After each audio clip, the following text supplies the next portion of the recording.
give a moment for folks to come in.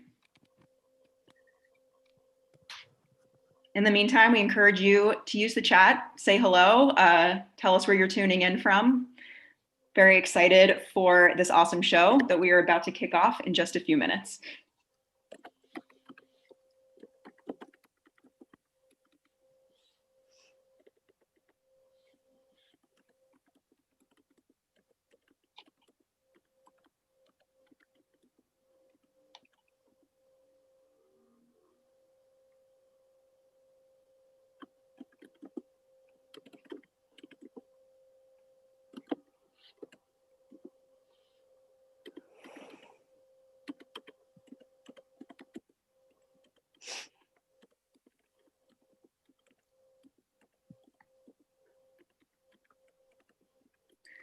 Unfortunately, we have a huge open mic list. If you are not already signed up, unfortunately, we will not be able to have you read. And also, we are going to post the list shortly. It is first come, first serve, as many people as we can get to. Not everyone is going to get to read. I'm very sorry about that. I wish linear time were not a thing and that everybody could read, but we had an overwhelming response to this open mic. So we are going to do the best that we can.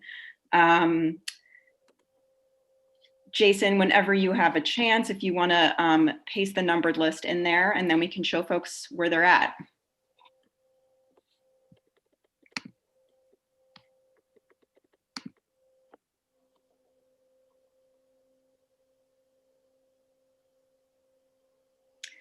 Oh, do we have the numbered list?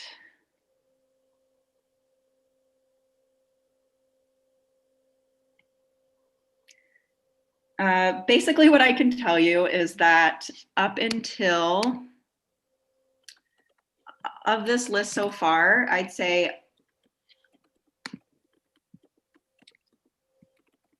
up until about Xanadu, if you are on this, up until Xanadu on this list, you are most likely reading. If you are past that, we are going to do our very best.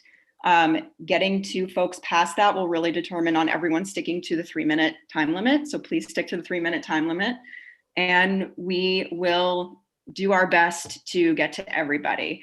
So that being said, I think we should just start things off. So just to warm up the room, this is called— I'm sorry, may I see the list? I'm sorry to ask you that. It's in the chat. Let's see if we can pin it. I just arrived, so I don't have it in the chat. I sent it one more time. You're first, Brian. What? You're first. Holy crap. Kicking it off, Brian. It's up to you, man. Jesus Christ, I'm sorry. I wouldn't call you crap. Well, no, I would. I thought because I signed up at 9 o'clock last night, I wouldn't even be on the list, so who knows? He was ahead of the game, man. Well, it's I think you had obviously signed up not twice, a safe actually, best for right? last. I think you had signed up twice. Well, who knows? Who knows nothing? I don't know. All right, well, I'm going to mute everybody but me right now so that I can just kick things off, go into some ground rules, and then we can get started.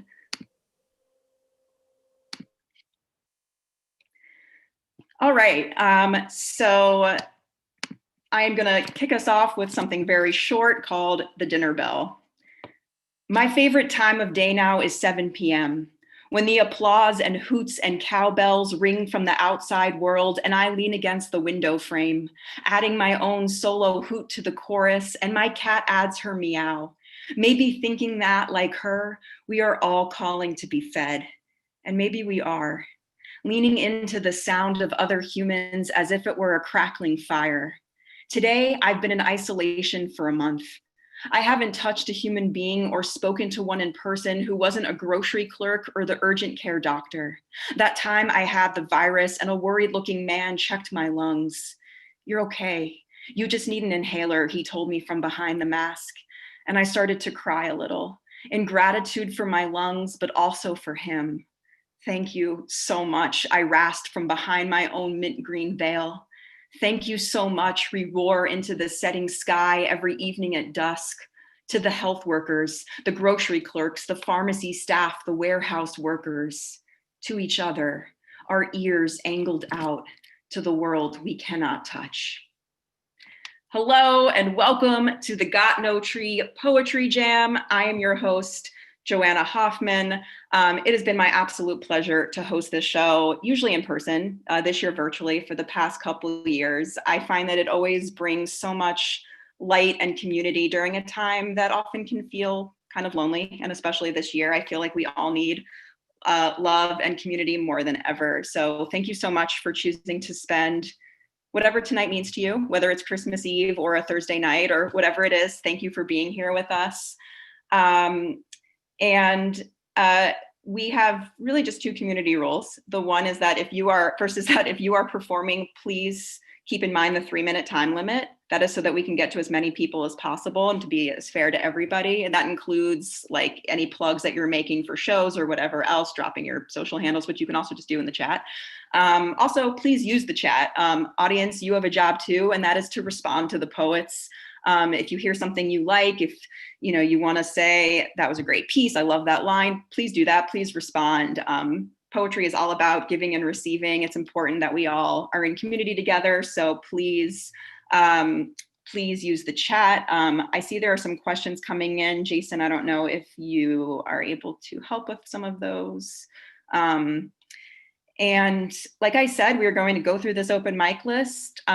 We're going to take an open mic break around between person 10 and 15 for our incredible feature, who is Thoughtress. And I will tell you more about them in a few minutes. But I am so excited that we have them performing for us tonight. They are incredible. And the other community rule is please be nice. No discriminatory language or behavior is going to be tolerated. Please, no racism, no homophobia, no transphobia, no sexism. This is a loving space. There are so few places in the world that are safe. Let's make this a safe place that involves all of us being kind to each other. So please join me in that. And before I forget, this is only possible because of the Nuyorican being the amazing venue that it is, bringing free events like this and free programming. Please check them out at nuyorican.org. You can donate to the Nuyorican. What a great holiday gift if you are able to give to support the arts. So encourage you all to do that if you can. And check out some of their other programming that's coming up, especially if you don't get to read tonight. There are so many open mics. There's so many great opportunities to participate. So with that being said, I'm gonna just jump right in. And I will just ask folks that when it is your turn to read, if you can just unmute yourself. If you have problems doing that, let us know. But Brian, you are up first. We are very excited to hear from you. Okay, this is totally brand new, so bear with me. 'Twas the truth about Christmas. 'Twas the night before Christmas when in the North Pole a strange, mysterious wind did blow. Then Santa's pet emus buried their heads in the snow. The reindeer got loose and ate every dreidel from the Hanukkah bushes. Mrs. Claus got drunk and pinched all the male elves on their tushes. The lady elves later found her passed out in her easy chair, drew multicolored dicks on her face with Sharpies and cut off her hair. This year, Santa secretly bought a dozen drones to fly presents down chimneys so he wouldn't dirty his suit, making a $1,000 dry cleaning bill totally moot. He hovered over houses and directed the drones with a remote control. He was saving so much time, he yelled, "Fuck yeah, Santa baby, rock and roll." What happened next qualified as a true Christmas clusterfuck when the reindeer started sporadically dropping undigested dreidels from their butts. The Jewish toys broke skylights, damaged roofs, and countless cars, not to mention poor Santa's shrink bill and emotional scars. The whole situation caused Santa enormous guilt and shame, despite the fact that the Gentiles learned to play the dreidel game. Insurance paid off damages since no one believed in old Kris Kringle, a fact that made Santa smile and gave his soul a little tingle. He got home and saw empty schnapps bottles next to his unconscious wife, then told himself for the most part he lived a pretty decent life. 'Twas the morning after the night before Christmas when Santa discovered his beloved emus had frozen to death after burying their heads in the snow, which was just another total traumatic emotional blow. So he plucked their feathers and carved out enough steaks for a year and fixed himself a sesame bagel with a nice schmear.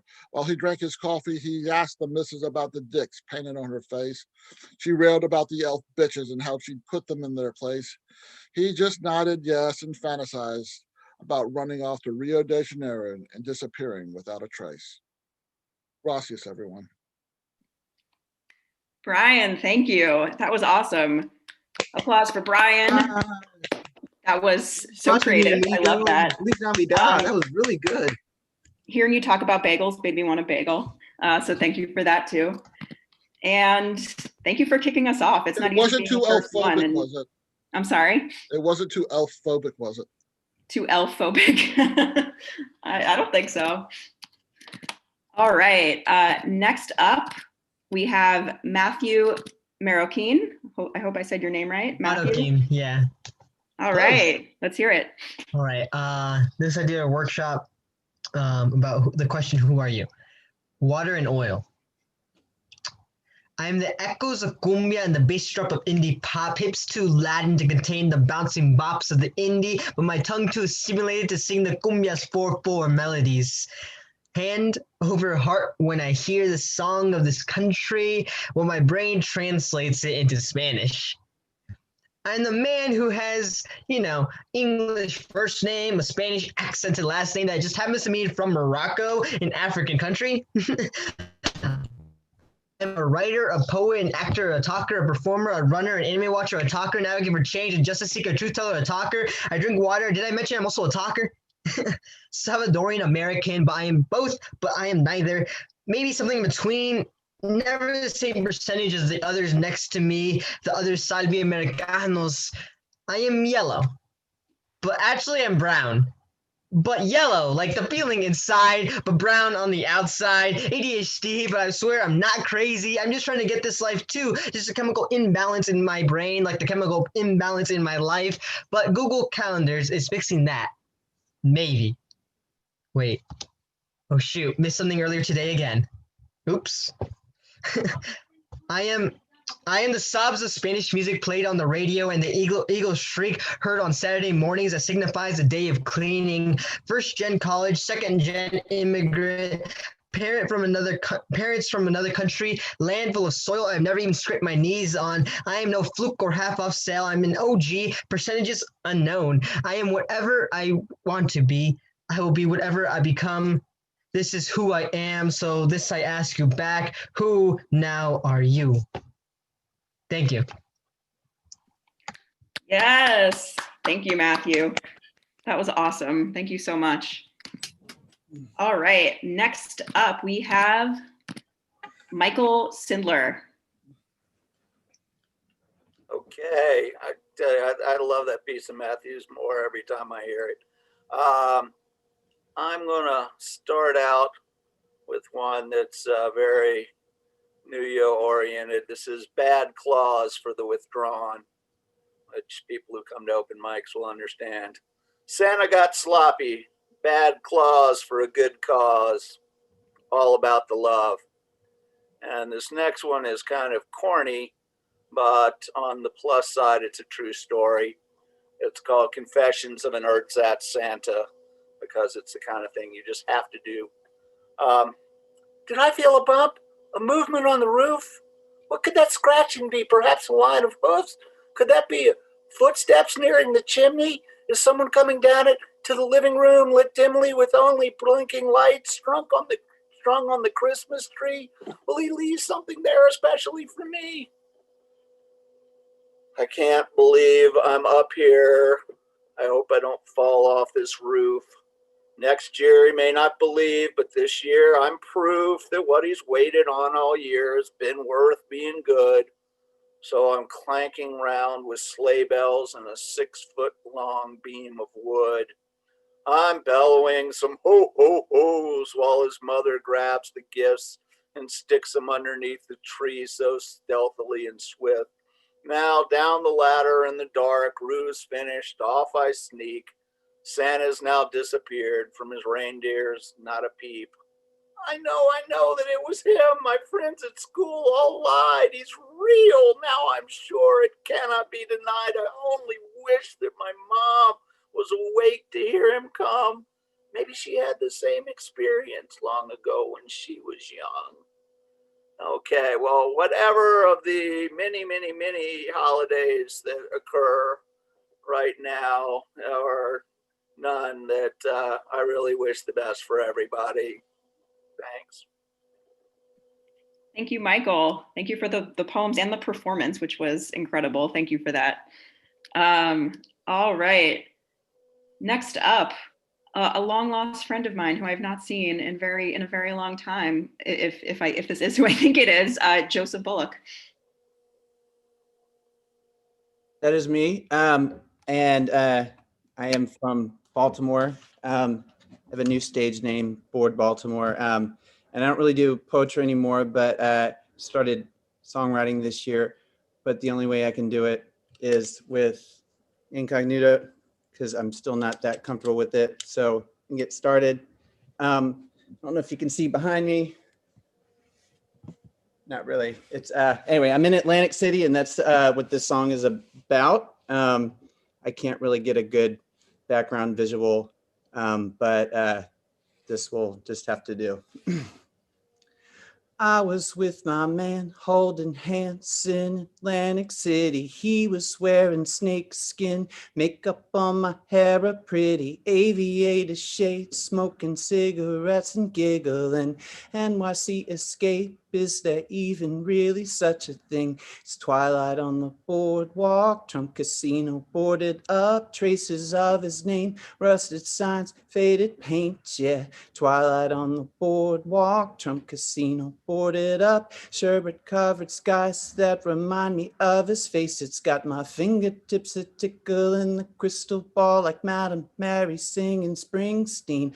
A Snowden globe gave way, spilling secrets like it's WikiLeaks, and I was with my man playing hands beneath the chandelier. We put up all we had, poker face was full of twos and threes. The dealer called our bluff, flipped the table, then we fled the scene. But when the sunrise comes, we will face the wages of our deeds. It's twilight on the boardwalk, Trump Casino boarded up, traces of his name, rusted signs, faded paint, yeah. Twilight on the boardwalk, Trump Casino boarded up, sherbet covered skies that remind me of his face. It's got my fingertips a tickle in the crystal ball like Madame Mary singing Springsteen. Snowden globe gave way, spilling secrets like it's WikiLeaks. Woke up with my man on the sands of this Jersey beach. We knew that all was lost, prayed in vain the Lord our souls to keep. We saw the neon lights from the top of steel-pierced Ferris wheel.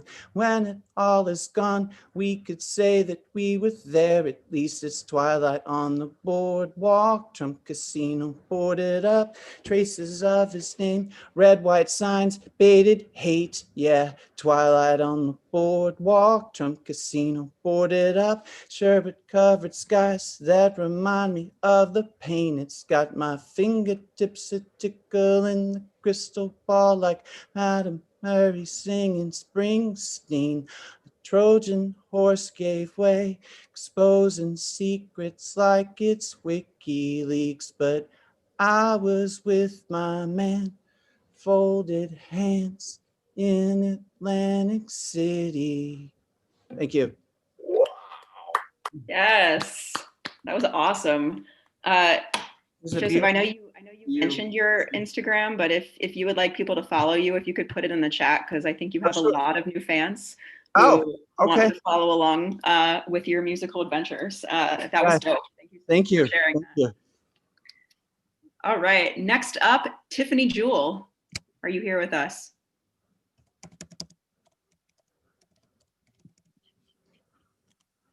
I'm trying to look through the names of people here. Tiffany Jewell. Okay, we will go on to the next person. Monet Gray.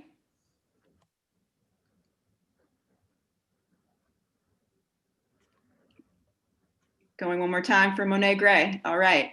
Oscar Basulto. Okay, it's looking better for you folks at the end. Not that I want anyone to watch it, but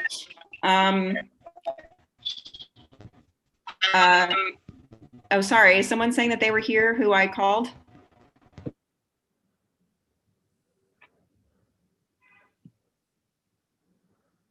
But Oscar's here. Oscar is here. I'm here, but I'm not on the list. I'm not on. Oh, okay. We weren't. Okay. We might have some folks on this list who aren't actually performing. Okay, sorry about that, Oscar. Thank you for being here. No worries. Thank you. Great. Eddie Foreman, are you here and performing? Yes, I am. Happy holidays to everyone, and I can't wait. Yay! Awesome. Okay, this is called Luminous Awakening by me. Is this love? It burns my chest. Is this love? It pumps my heart. It is love, it sizzles my blood. Is this love? It deflates my heart lungs. It is love, it melts my fears. It is love, it dries my tears. Is this love? It quenches my thirst. Is this love? It jolts my body. Is this love? It warms my bones. It is love, it elevates my soul. It is love, it freezes my stress. It is love, it hugs my shadows. It is love, it brightens my days. It is love, it fuels my mind. It is love, it floats my dreams. It is love, it cleanses my sorrows. It is love, it polishes my sunrise. It is love, it expands my serenity. It is love, it radiates my hopes. It is love. Please let this be love. Thank you. Thank you, Eddie. That was beautiful. Thank you very much. I love the use of repetition in that. That was great. Thank you for sharing that with us. Next up, we have Susan Lipson. Are you with us and performing? Going once, going twice for Susan. Okay. Unmesh Mohidkar.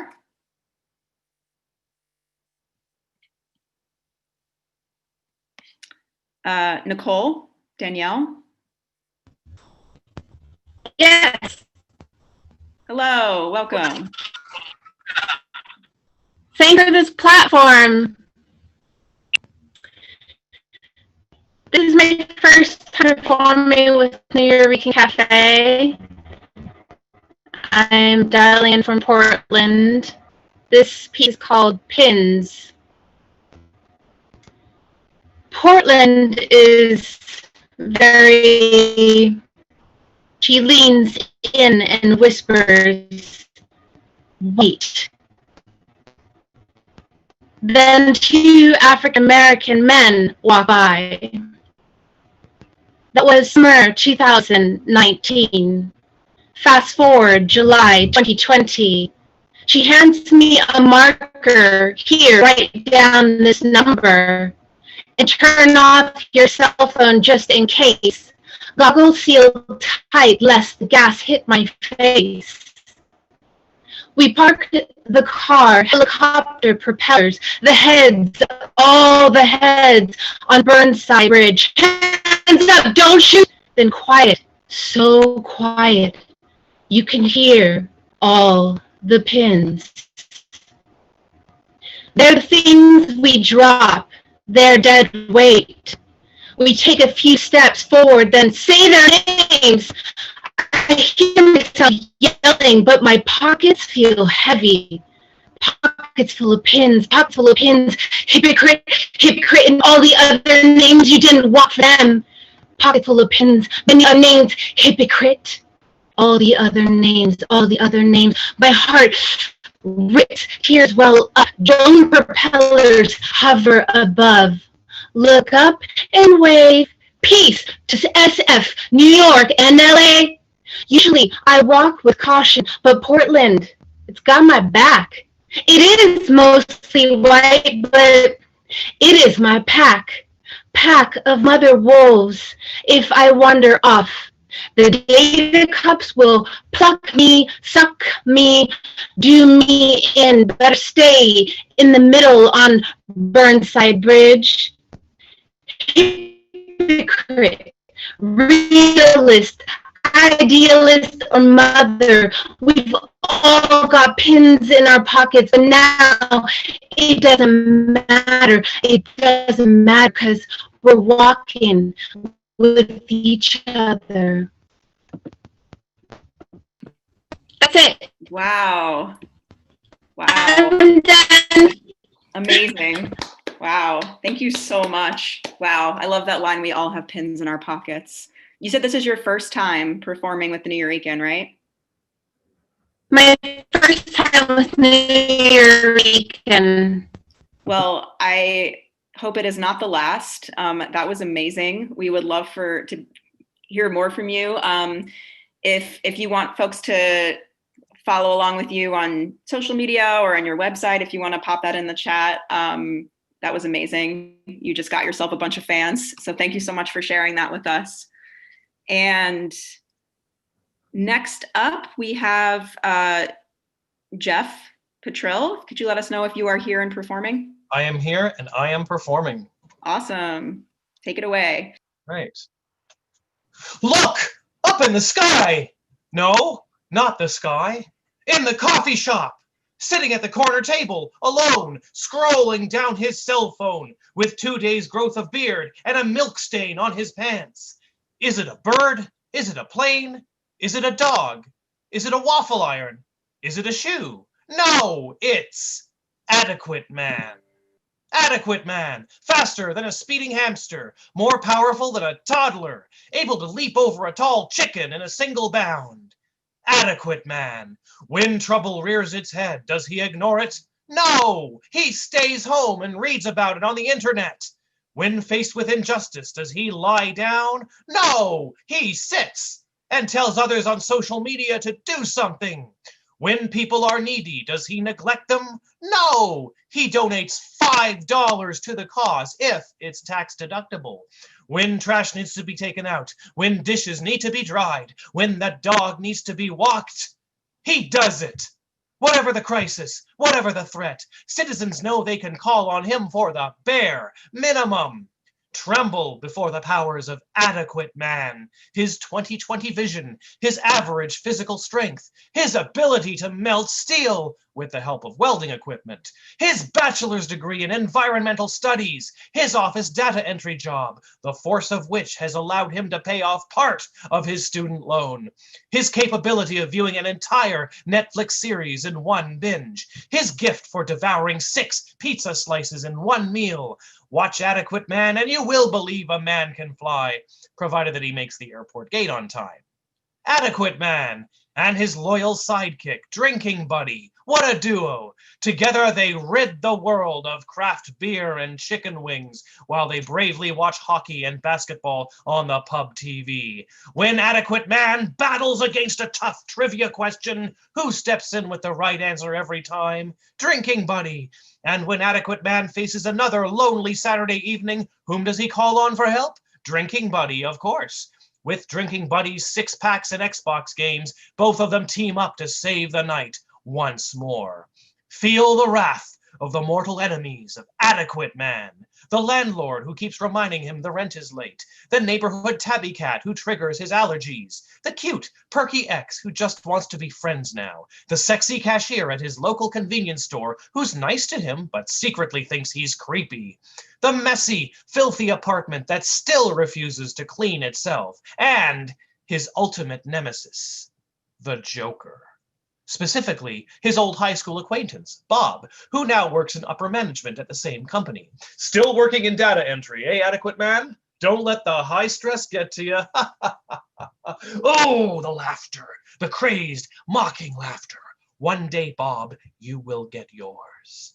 And so, citizens, the next time you need a hero who can help you rake your leaves or give you a lift to the airport or take money at the door at your next poetry event, you know who to look for. Look, over there, smoking behind the 7-Eleven. Is it a bird? Is it a plane? Is it a no smoking sign on a plane? Is it a fidget spinner? Is it a chocolate teapot? Is it a ladle? Is it a bidet? Is it a jack-in-the-box? Is it a designer purse? Is it a tea cozy? Is it a tooth grill? Is it a toast rack? Is it an egg slicer? Is it a mattress tag that reads "Do not remove"? No, it's Adequate Man, the quintessential hero of our times. Thank you. That was called Adequate Man, in case you didn't figure it out. Jeff, that was amazing. Thank you. I think Awesome. that was proof to us all that there are heroes all around us all the time that we don't see and we don't appreciate. Thank you for that. The delivery of that was incredible. Thank you so much. All right. Before our feature, I think we'll do one more, and then after the feature, we will continue with the open mic. So don't worry, there will be more open mic. But so let's see. James Shirley, are you with us and are you performing? No, James Shirley. Hillary. Hi, Hillary. Hello. Thank you Good so to much. see you. You too. This is Thanks so for joining great. us. Thank You are up next. So happy to be surrounded by poets. This just feels wonderful. My name is Hillary, and I have 2 poems that I'm going to try to do real quick in 3 minutes. First one's called Mary Oliver for the Digital Age. Can everyone hear me, by the way? We good? Okay. You do not have to write back. You do not have to wade through the text of 100 posts repenting. You only have to let the soft animal of your body say what it will. Tell me about the world, yours, and I will tell you mine. Meanwhile, the chatter goes on. Meanwhile, the stories and Twitter of the masses are streaming as though they were alive, as though the prairies and deep trees, the mountains and rivers were background, and to these endless, senseless dialogues rather than the other way around. Whoever you are, no matter how lonely, the world offers itself to your imagination, calls to you like wild geese, and you get to decide where to take your place in the family of pings. My second poem doesn't have a title, so I'm taking suggestions. If I ever have a daughter, I will teach her the doctrine, everybody wants to go home. From the time we are born onward, everything we do is motivated by the need to go home. That's why faith, and that's why colonialism. That's why chain fast food and xenophobia and nationalism and sports teams and umbrellas. It's why we keep adding letters to the acronym, why we keep changing our euphemisms, why each one is longer than the last. It's why we study Spanish. It's why we ask why lost socks in the dryer, why we'll wait in line for fast food, why we'll hurt the one we love the most, why we'll leave right after, right before it starts to get easier. Why money? Why we surround ourselves with things. I'll tell her everyone just wants to go home. And I hope with that, she'll change the world. Beautiful. Thank you. I love the tribute to Mary Oliver, one of my favorites. That was awesome. Thank you so much. And great to see you. It's been a long time since I've seen you. You too. Thank you. All right. So I'm going to bring up our feature, which I am super psyched about. I am going to tell you about them first. So our feature is Thoughtress, a Black, queer, non-binary poet, actor, comedian, host, and producer whose artistry focuses on breaking down the code of silence tangled around their Blackness and finding ways to use their experiences to build community. They are a co-host and co-producer of We Are Trans, curator for Poetic Open Session, and regular performer with Poetic Theatre Productions, which is where we met. Some of their notable features include Harlem Pride, Isolated Live Theater, Poetic Theatre Productions, New York Theater Workshop Open Mic, Poetry Cabaret, We Are Trans, NWUF and Revealing Roots. I'm gonna post their website in here. I had the privilege of performing with Thoughtress maybe a year ago. I'm trying to remember how long ago it was, but I was blown away by them. They're amazing, and you are about to be gifted with the gift of their art. And so without further ado, I am gonna let them take it away. Thoughtress. Wow.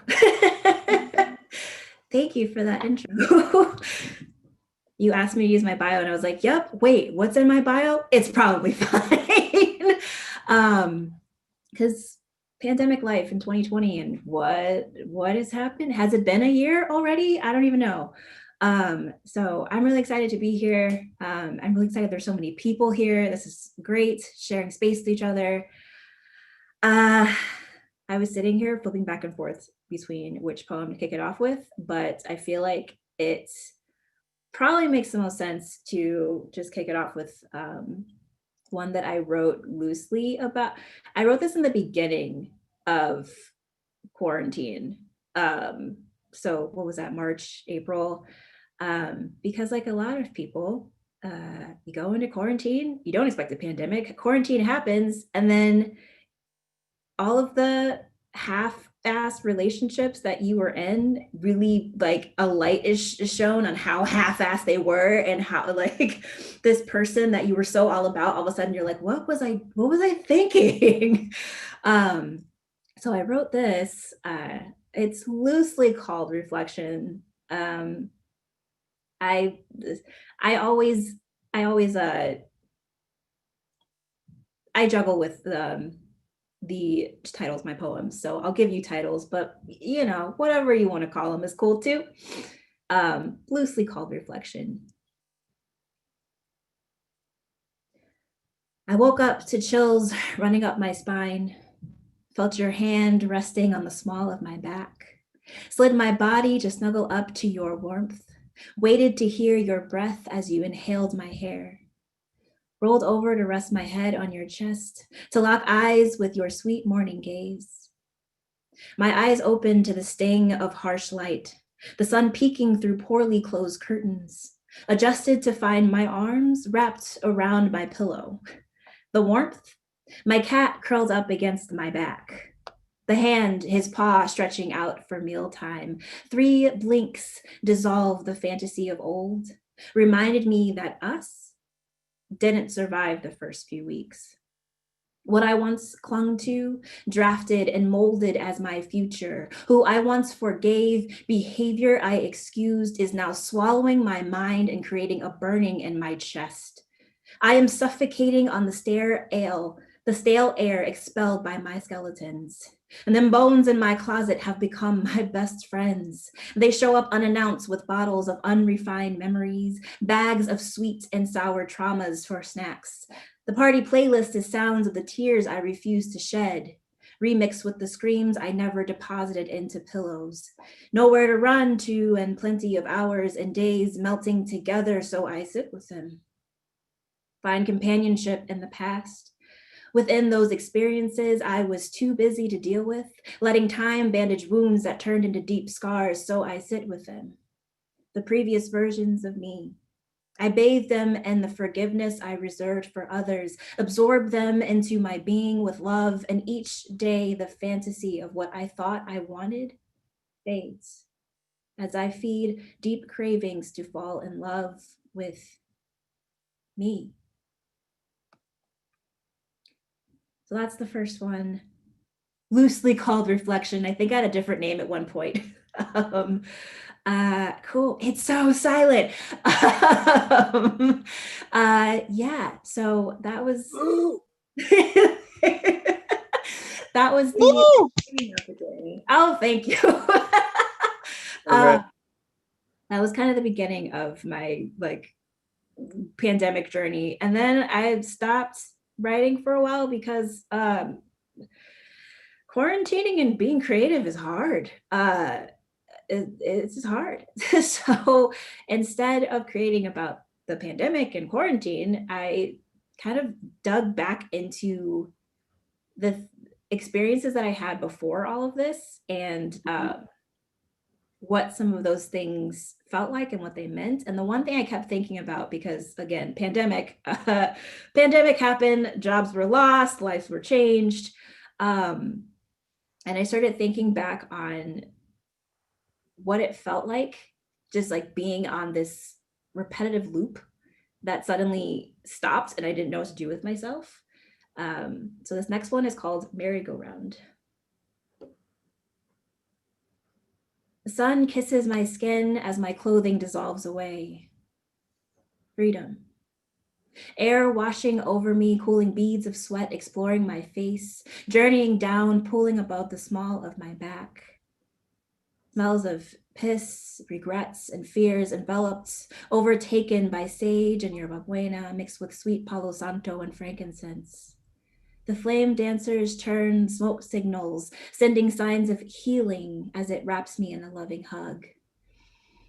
Breathe in, breathe out, breathe deep. I'm whole again. I'm home again. Down off the display, on pause from questions, understanding, acceptance, and rage. Relax, release, breathe deep. So you don't drown tomorrow when the tape is reset and we do it all over again.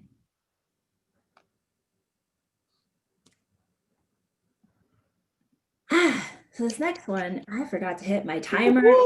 Tell me if I'm like, if I just fly off the rails on time, because I meant to hit a timer and then I forgot. This next one, it's a bit more of a stream of consciousness. One of my friends, I hit the 2-year anniversary of my friend's suicide this year. And it was hard before, but this year, just being alone and not being able to reach out to friends and get together and talk, I was a little bit blindsided by it and I wasn't sure what to do with those feelings. And I kept trying to cheer myself up that day, and then ended up writing this instead. It's called Sad.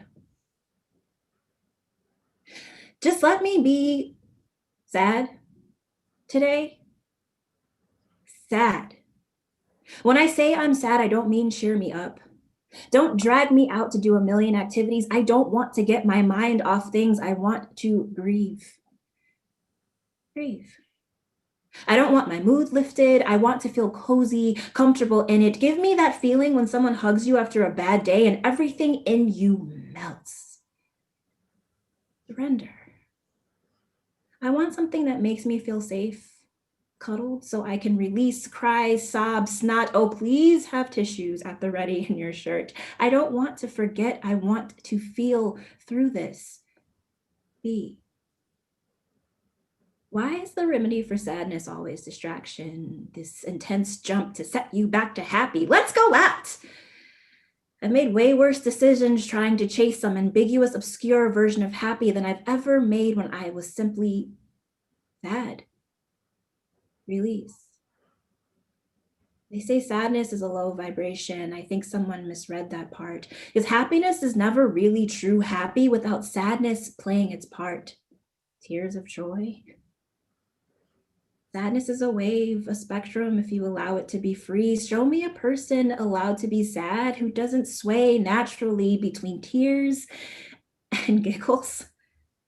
Breathe. Sadness holds so much beauty and reflection if you let it. Cheering it up is like slapping a coat of paint over wallpaper. It doesn't magically disappear. When the cheering stops and the paint begins to dry, sadness starts peeking through those hastily made streaks. The wallpaper doesn't disintegrate.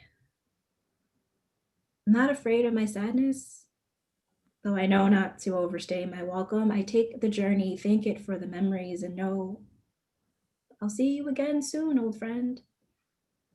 So when I say I'm sad, I mean, I want to be comfy, safe, to feel as I do. Happiness is also great, but sadness means I'm remembering you.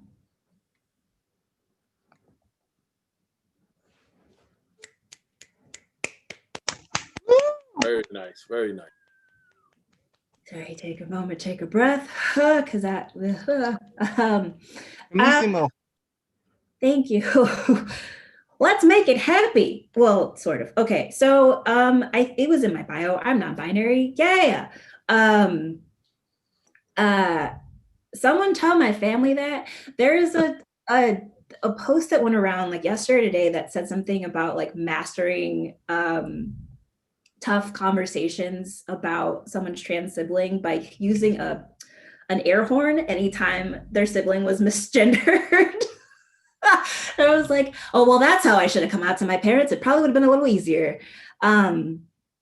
It's just been a back and forth. Some of the relationships that have fallen off for me during pandemic life have unfortunately been a lot of family. So,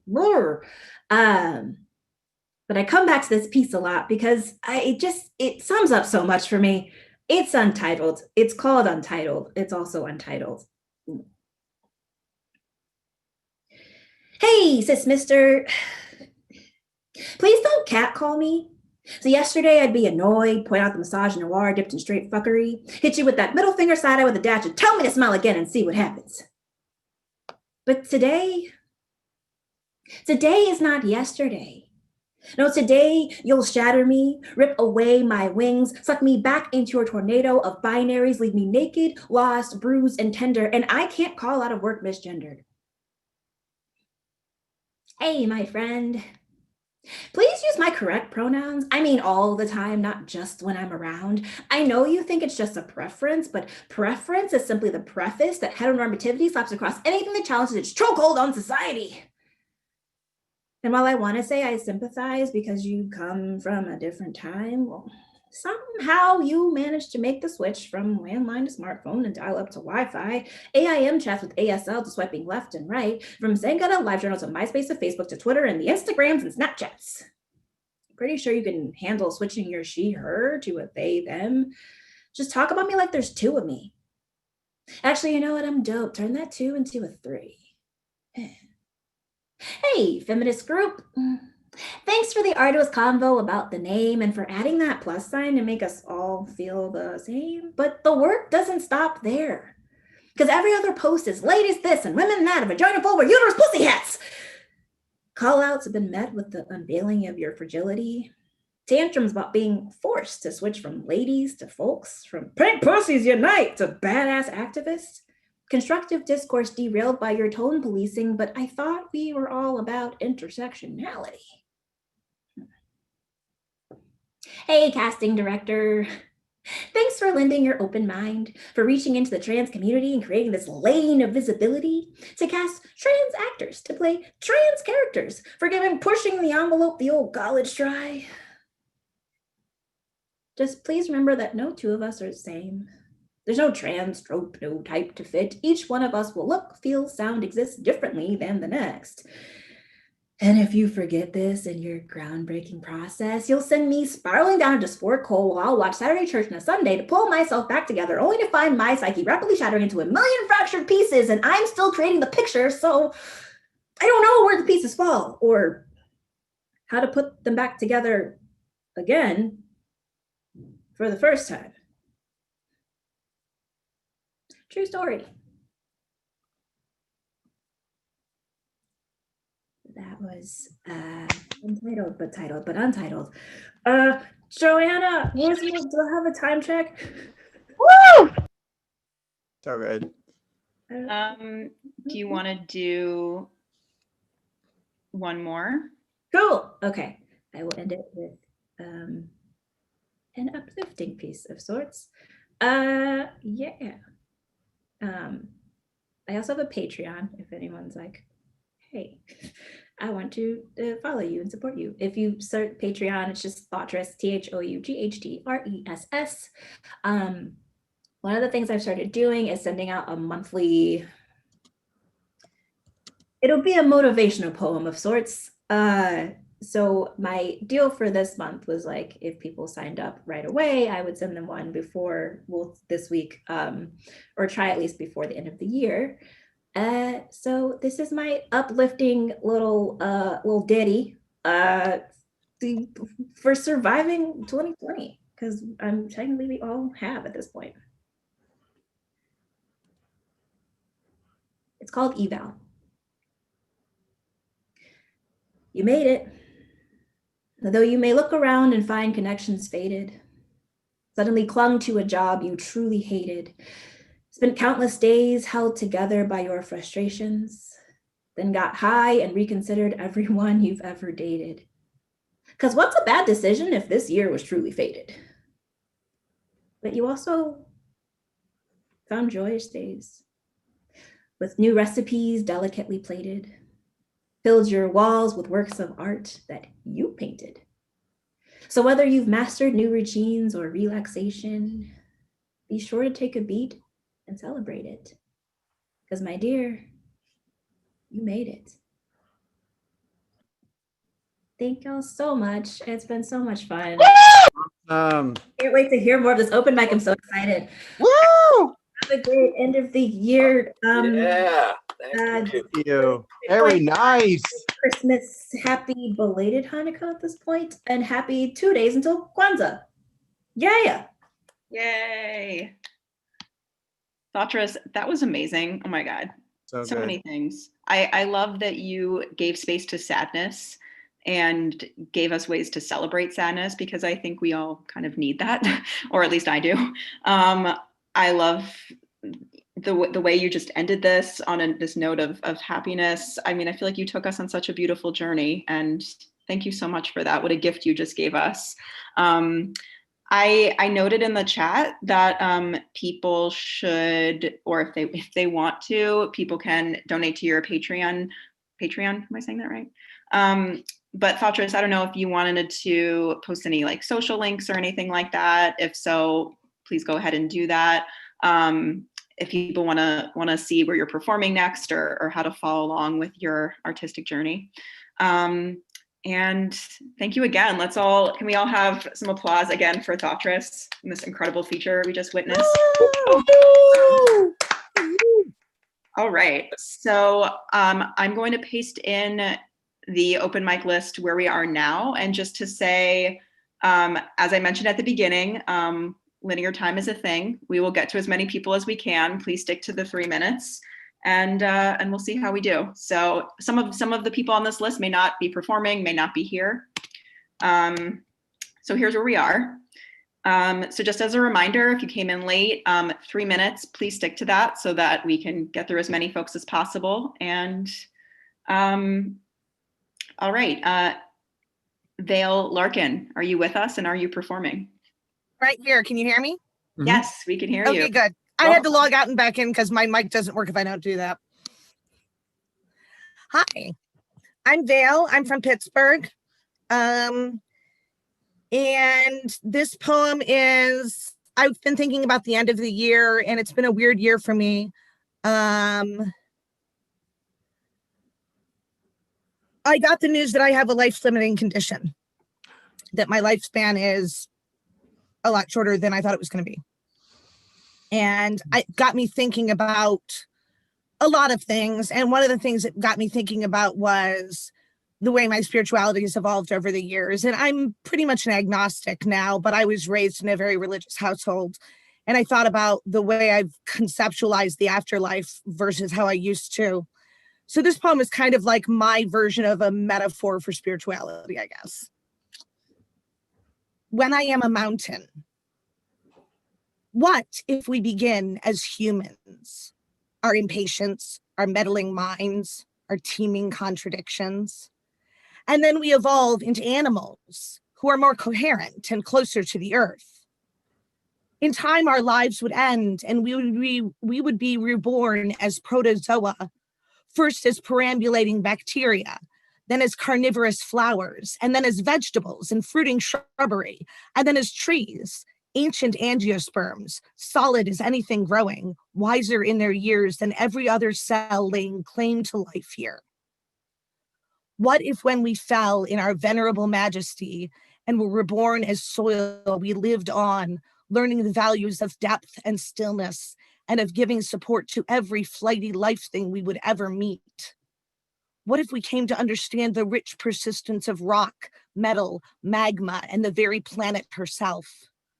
What if we paltry bipeds evolved into worlds, which evolved into stars, and then galaxies spanning awareness and purpose that would someday alight with the lives of 1 billion blazing maelstroms to form a universe of possibilities and variation? Imagine how much we would need to accept of ourselves, of every last life of us, of our movements and our musings, and the stillest space between breaths.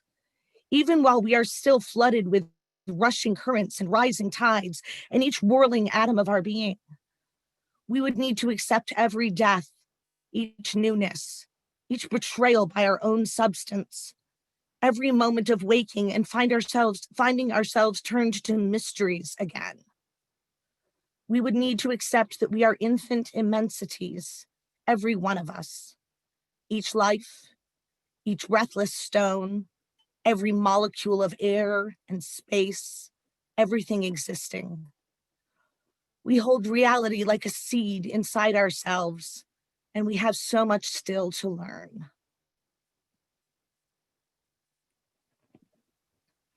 Wow, beautiful. Oh my God, so many good lines in that. We hold reality like a seed. That's brilliant. Thank you so much for sharing that. That was such a beautiful, I don't know, I mean, it was a poem, but I also want to call it like a meditation. It was kind of, I don't know, kind of seemed like a meditation to me too. It was kind of writing, it was, yeah. Thank you. Thank you. That was incredible. All right. Next up, we have James, Mr. Speaker Sears. Good evening. Fear. I've had an intimate relationship with fear, a kinship that plagued me for a number of years. See, I've slept in fear, woke up next to fear, and ran from fear till I was out of breath. I hid from fear, cried over fear, and even walked through the valley of the shadow of death. I gave in to fear because I allowed it to control me. Lost battles to fear as I stood still while it punched holes in me. Surrounded and hounded by fear, I fought back. I found myself standing toe to toe with fear in the pitch black darkness of my imagination. No running. I stood strong and tall to realize I was actually afraid of nothing at all. Now I control fear. See, I just face it eye to eye. And for some reason, fear just seems to pass me right on by. I stand here today because I've conquered fear, but I still get occasional visits throughout the years. So I just show my courage, and fear, well, it just disappears. When you read your basic instructions before leaving Earth, it states over and over, do not fear for what it is worth. You will learn fearing God is when you start to become smart. Because see, God didn't put the spirit of fear in our hearts. Never run from fear, see? I've learned this is just the wrong thing to do because it'll smell you out and then wreak havoc on you. My advice is to embrace and disgrace fear. Get a companion if you like and face, then erase fear. Even get radical and chase fear. Catch it, snatch it, and then lay waste to fear. So what is your phobia? What is your fear? What is artificially holding you back? What are you afraid of? And what gives you a panic or anxiety attack? I am here to deliver a message that is crystal clear. You can use courage, friendship, and the word to control and conquer fear. In peace. Yes, that was awesome. Thank you. I love how in your piece and in one of Thoughtress's piece, it's with fear and sadness, you know, it's these emotions that we usually attach so much negativity to. But with both of you, I think in your poems, you challenge us to really confront these things and kind of learn how to navigate them. And I think that's a really awesome perspective. So thank you for that. That was great. And thank both of y'all. Thank you, Thoughtress. That was beautiful. Abraham Cardona, are you here and are you performing? Okay, how about Lane? I'm here. Hi, Lynn.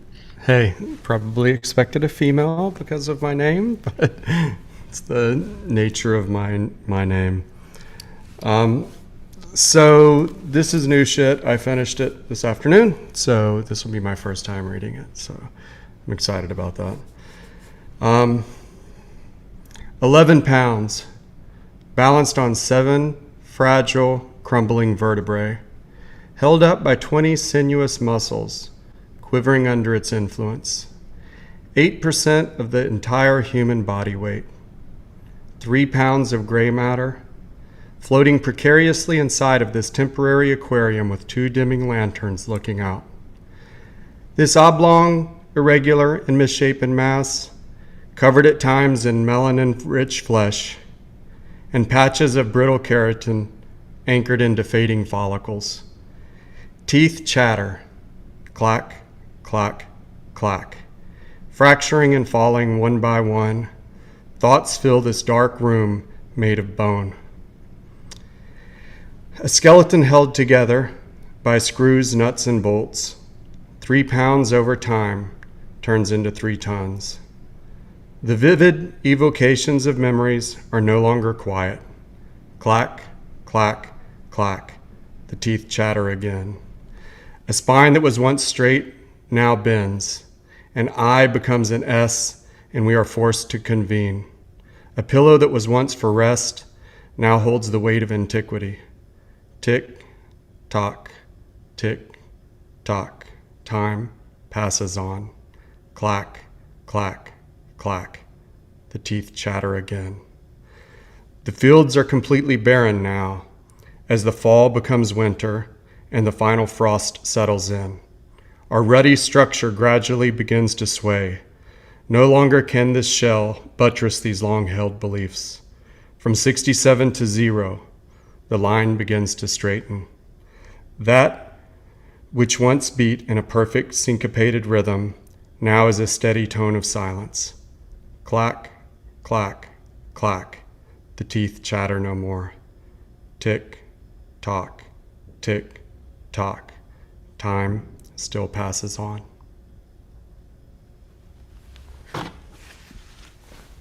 Beautiful. Woo! Thank you. Woo! So good, Lynn. Thanks. I loved how you used, is onomatopoeia the right word? I haven't used that word in a sentence in a long time, but I think that's what I'm going for. I feel like you used kind of the descriptions of sound to tell us a story in a really vivid way. And I'm going to guess that you're a musician from what I can see behind you. Is that right? Yeah, if you looked around, there's a whole room here of instruments and another room filled with instruments. So, yeah, awesome. I do that. But I'm a photographer too. So there you go. There you go. A person of many talents. Love Something. That's awesome. Thank you so much. Thank you so much, everyone.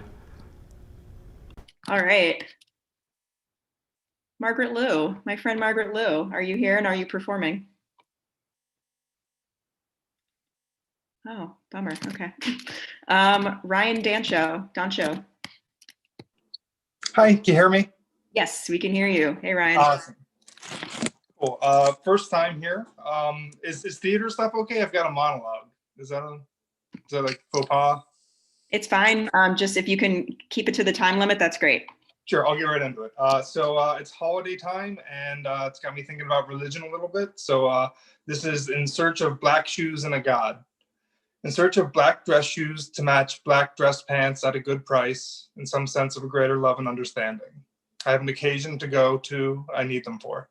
Things I find holy. When Leonard Cohen's Hallelujah brings me to tears, hearing the Kaddish and Angels in America, readings of How aloud, the sandstone head of a Buddha that tree roots grew around. There's a particular type of agnosticism I've always subscribed to. I suppose the definition of agnostic is what we learned in school. One who has determined the existence of God is indeterminable, but there's a particular type I fall into. One who believes in nothing 99% of the time, one who finds God every so often the other 1% of the time.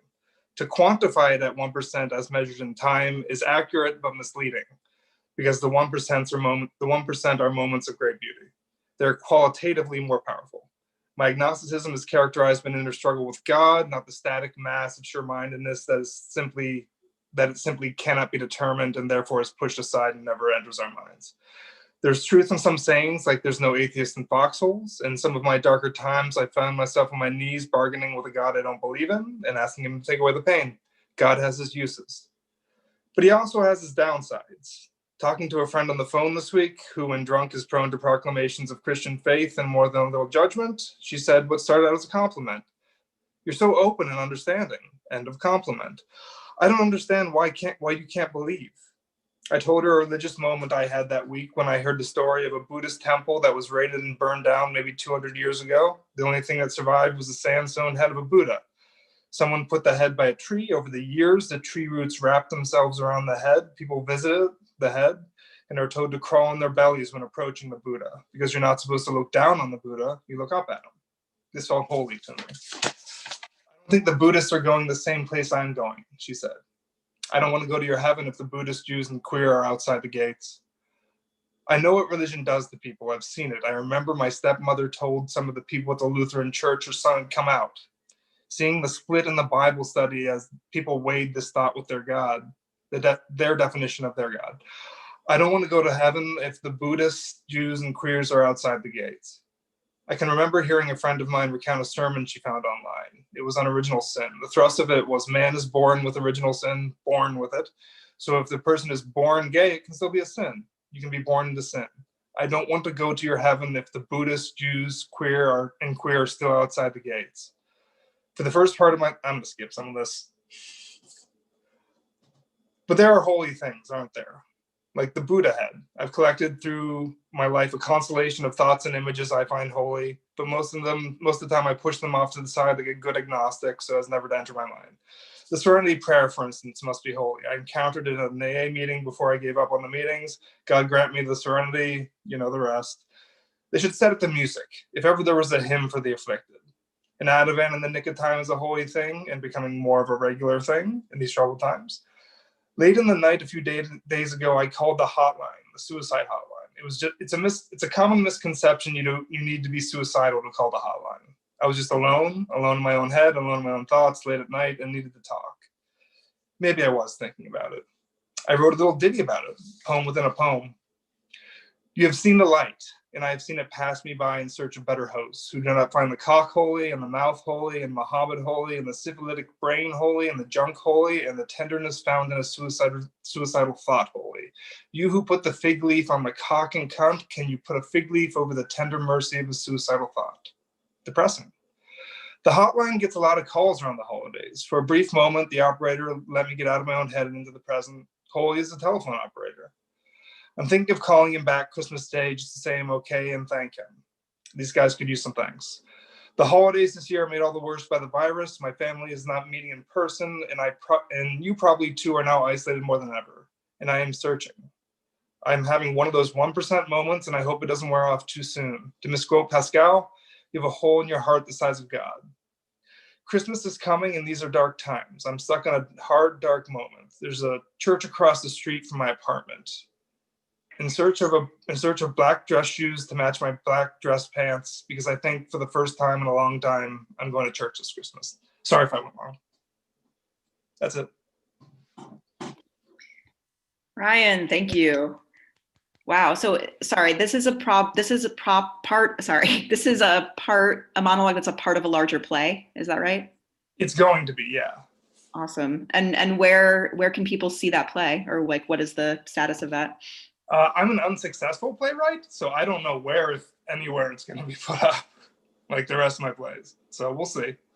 Well, if there's a way for folks to follow along with you on social, or if you have a website or some way that we can hear more about the development of your play, that would be awesome, because you have a lot of fans here, and I think people would love to know what happens.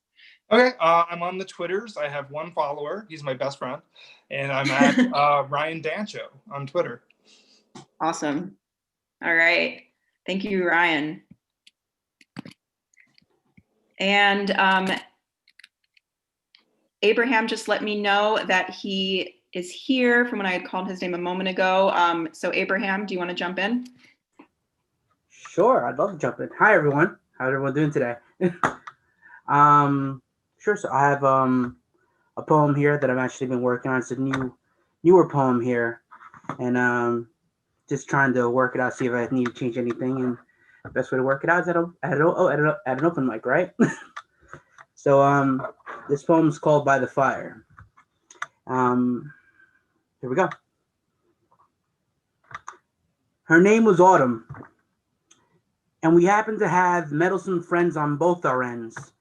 A matchmaking lot, eager to plot a pivotal moment to capture like a screenshot in the rom-com they've written out for us.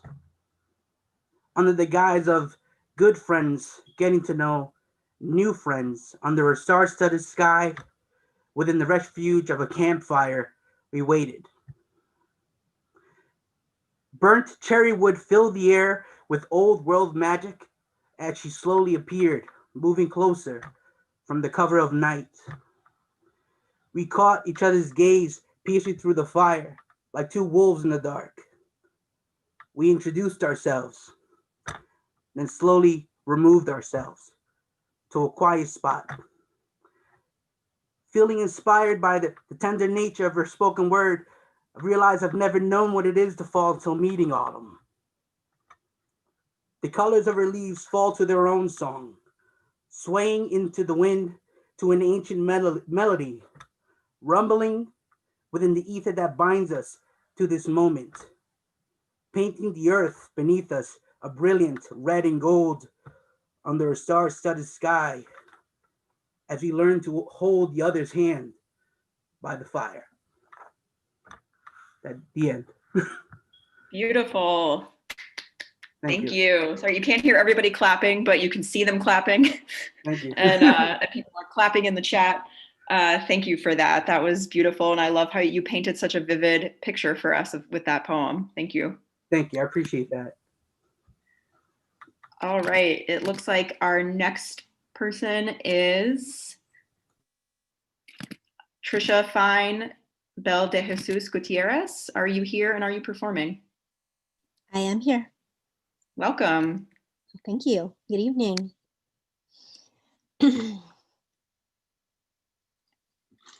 Garlands on door frames and toe beans on kittens, peppermint mocha and my dad's baked chicken, Christmas pot rolls and the hope that they bring. These are a few of my favorite things. Cards in the mailbox and red wrapping paper, egg custard tarts brought in fresh from the baker, the Christmas carols my mom used to sing. These are a few of my favorite things. Holiday rom-coms with grand gesture placards. Jack Skellington and Sally make gold standards. Embroidered felt angels with gold tinsel string. These are a few of my favorite things. When bad news strikes, when bad folks sting, when I'm alone and sad, I just have to lean on these positive things. They keep me from going mad. I remember that one Christmas, I was about 3 or 4 at least. I fretted because my older sister got a Raggedy Ann doll and I got her partner, Andy. I remember that one Christmas, I was about 5 or 6 at least. Daddy and Mama brought JJ a tape recorder, and we staged variety shows and sang old holiday standards off key. I remember that one Christmas. It was 9 years ago, but feels like only one. On the 10th day of Christmas, my boyfriend and I found 4 runs in a row, 3 kennels down, 2 floppy rose ears, and a true love to last for all time. I think I will remember this Christmas. The isolation, the pain, and the loss. I think I will remember how it threatened to freeze and suspend. No more anger, no more suffering. My already bah humbug heart. But I will also remember all the companionship and the kindness from unexpected places. Nudges for me to believe past impossible to miraculous. Trisha, that was awesome. I love how not only are you a great writer, you also have a beautiful singing voice. And I love how you wove personal versions of those songs into your poem. That was really creative. Thank you so much for that. I appreciate that. Thank you. Thomas Connor, are you here and are you performing?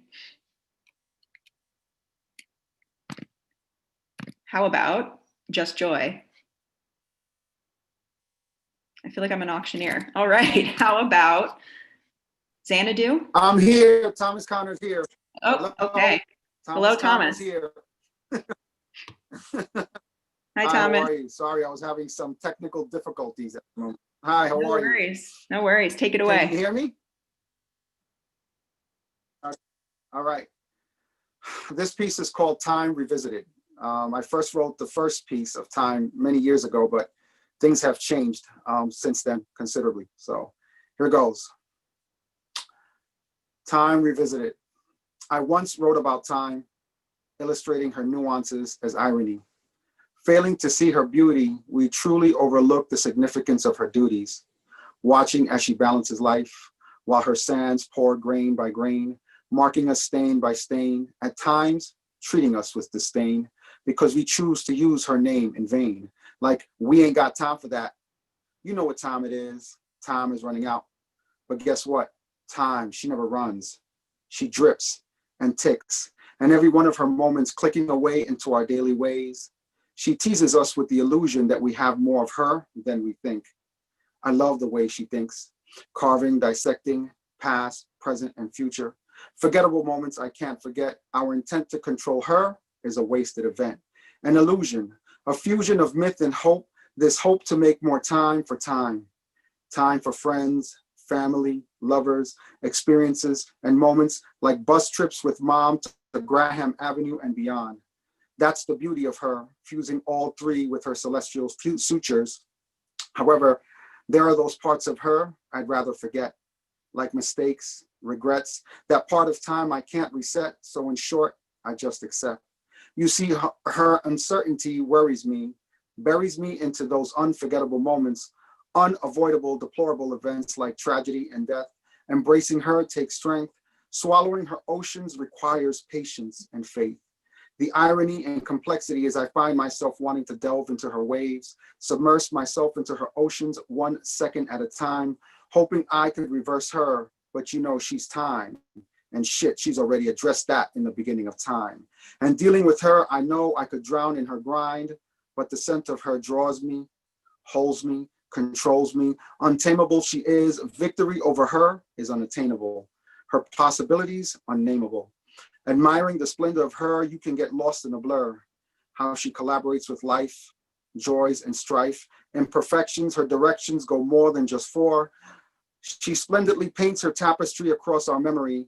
Her gentle strokes of her brush paint complexities, and ridiculing us for our limitations as we try to manage her, banish her from our addendum. But that's just hope and a bottle a million miles away. Time.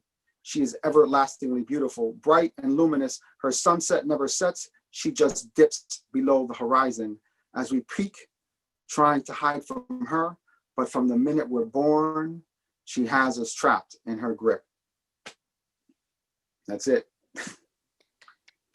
Thomas, thank you. I love how you had such a beautiful rhythm throughout that piece. Like such like a internal rhyme scheme there that I feel like really echoed the theme of your poem really well. That was dope.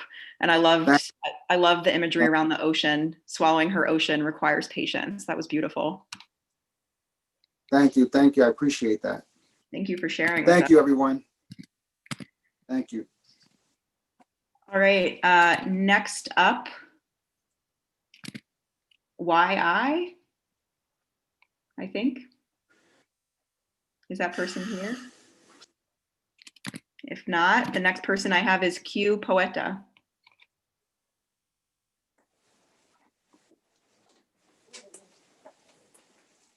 Q Poeta, I think I saw you in the list. He's here. Oh, sorry. Yeah, nice to meet you. Can you hear me? Yes. Yeah.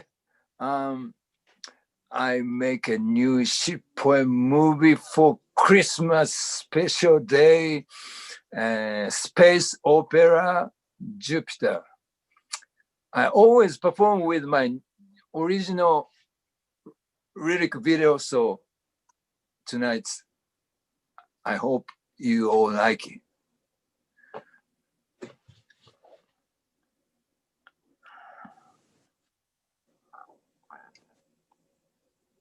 Oh, sorry. Let's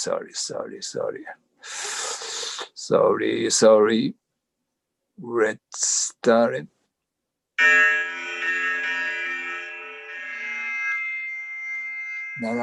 No, anyone else can travel the road for you. You must travel it by yourself. It is not far. It is really rich. Perhaps you have been on it since you were born and did not know. Perhaps it is everywhere, on water and land. To yourself, a baby gold Mars, and perish with the planet there. A long time ago, you turned Gaia into a ball of fire. And now you ruin your new home along with the shelter. I will hand over this land to unrepentant brutals. To your soul, open and go over some very sweet time. Long time ago, you turned Gaia into a ball of fire. Oh, now you ruin your new home. We shall come. I won't burn over this planet to return brutals. Your soul, open, go on my side, perishing from hell. Don't go, you turn Gaia into a ball.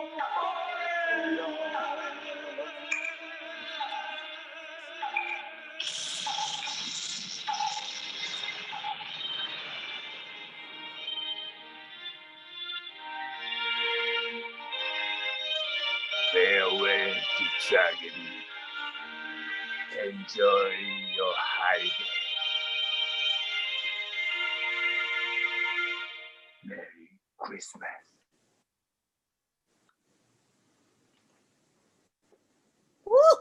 Thank you so much. Yeah. That was incredibly creative. Wow. That was amazing. I really Thank hope you. that when all of the pandemic is over and things are safe, I hope you can perform that live because I would love to see that live. That was amazing. Oh, thank you. It is right for Christmas, but I don't know. But some people, hey, Poetic. Some people are angry. Thank you. Poetic, I don't know if you can see the I don't know if you can see the chat, but everybody is loving it. So you have a lot of fans that really want to see more of that. That was amazing. Thank you. Yeah, I chat.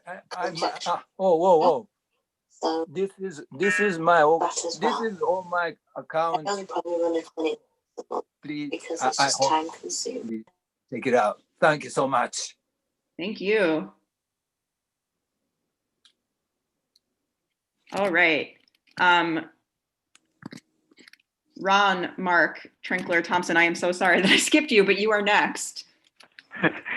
Thank you. Yeah, I was like, maybe I got the wrong list or something like this, but I'm glad.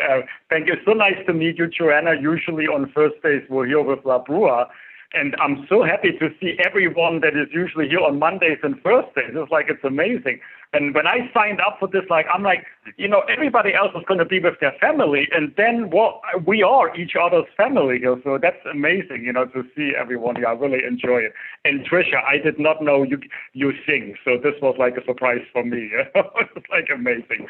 So Joanna, I sometimes get confused. So when I saw the got no tree, I'm like, okay, well, let me write a poem about having no tree. So I hope I got it right, so let's see.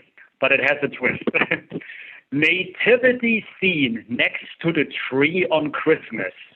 Even a tin pole on Festivus is regular business.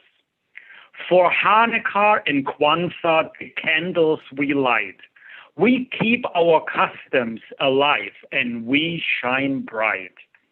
Traditions also include gatherings with our family. We usually cook and wait for them anxiously. Our sentiments convey love and beauty. It is our spiritual holiday duty. However, we are all virtual this year because we need to be all in the clear. This December, our health is more important, a lot more imperative. We don't want to add more counts to 2020's narrative. Skype and Zoom are this season's gift. It's like they were made to give us a lift. Our love we will show through our cameras, even if we don't always look very glamorous. We will be cheerful, we will be strong, we will reminisce. Some of us, like Trisha, even will sing a song. And so, if some of us didn't buy a tree, it doesn't make us any less loved. Maybe it makes us more free. And surprise, I live in a building full of apartments and halls. Sadly, there is no fireplace within my four walls. No chimney for Santa to climb into. Could he instead deliver his gifts to my window? I have been nice. I promise I was not naughty. I protected my loved ones, not the slightest of haughty. I wrote this new poem, but I really want a tree, along with some coffee, cookies, and tea. Though a tree may not be safe for my pets, it will give me more worries and regrets. Hey, got no tree may not be a bad thought. I can dance and party without getting caught. But who am I kidding? I can't live without one. I saw and bought this fake tree when I did run. I can now celebrate. Forget this year so crazy. It's finally done. It's now all a hazy. So let me end here this silliness, my gift for you tonight. I hope my poem made your evening and your spirit a bit more bright. The end. And that's my tree. Love it. Thank you. Thank you. I love the plot twist. I also love that you wrote on the theme, which I don't know that I ever even thought to do that myself. That's awesome that you did that. So you must have written this pretty recently. I wrote it yesterday because I'm scared of showing up when the theme says, this and so I want to be nice, but it's still that's a blessing. awesome. Yeah, everyone. Thank you. Thank you. That was great. All right. Next up on the list, we have Annie. Annie, are you okay? Sorry for that. I couldn't help myself. Annie, are you here and are you performing? All right. Benaya?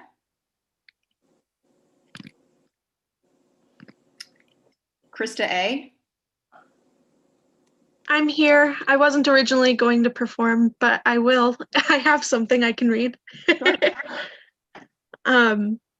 Okay, so I've been working on a larger nonfiction piece, and this is part of it. It's kind of in an experimental form, but it's largely on identity. So this is titled Book of the Dead.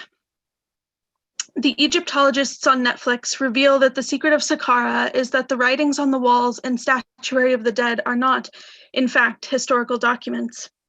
Instead, my father's people are remembered for their dreams and for what they wanted for themselves in the afterlife.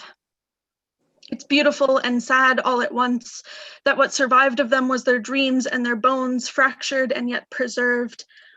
It is inevitable that the modern team will crush a femur or two, that the elements have seeped into the quickly made coffins and made it impossible for parts to come out whole. If I'd died at age 3, I'd have been remembered as a long-lost Egyptian queen. At age 5, a world-renowned paleontologist. Or at 6, a well-traveled archaeologist. By 8, a pop star with adoring fans. And by 11, an edgy writer spinning pain into gold like Rumpelstiltskin. I memorized horrific deaths, Plath's head in the oven like she was both Gretel and the witch, the Bronte sisters drinking well water steeped in rot and decay from the nearby cemetery until they contracted tuberculosis.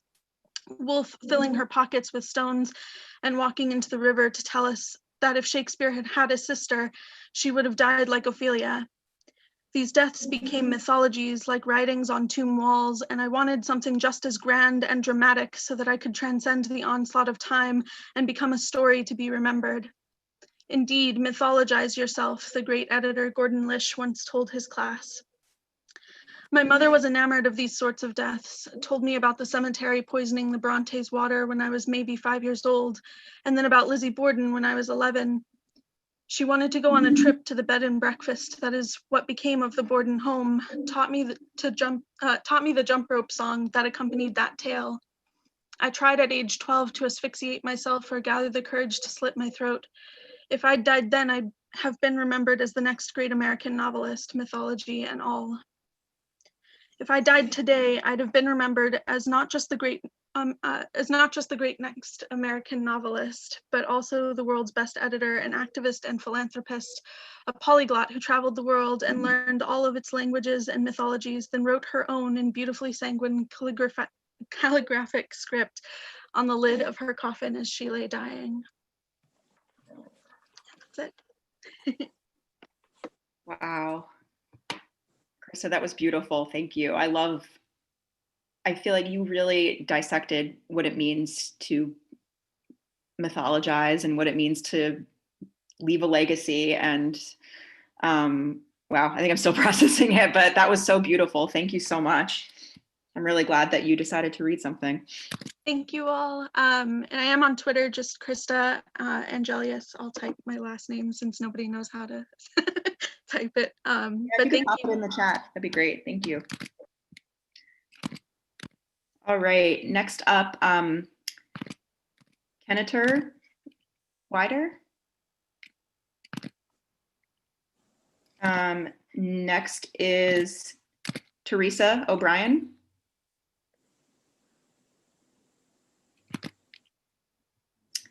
How about Mr. Tezozomak?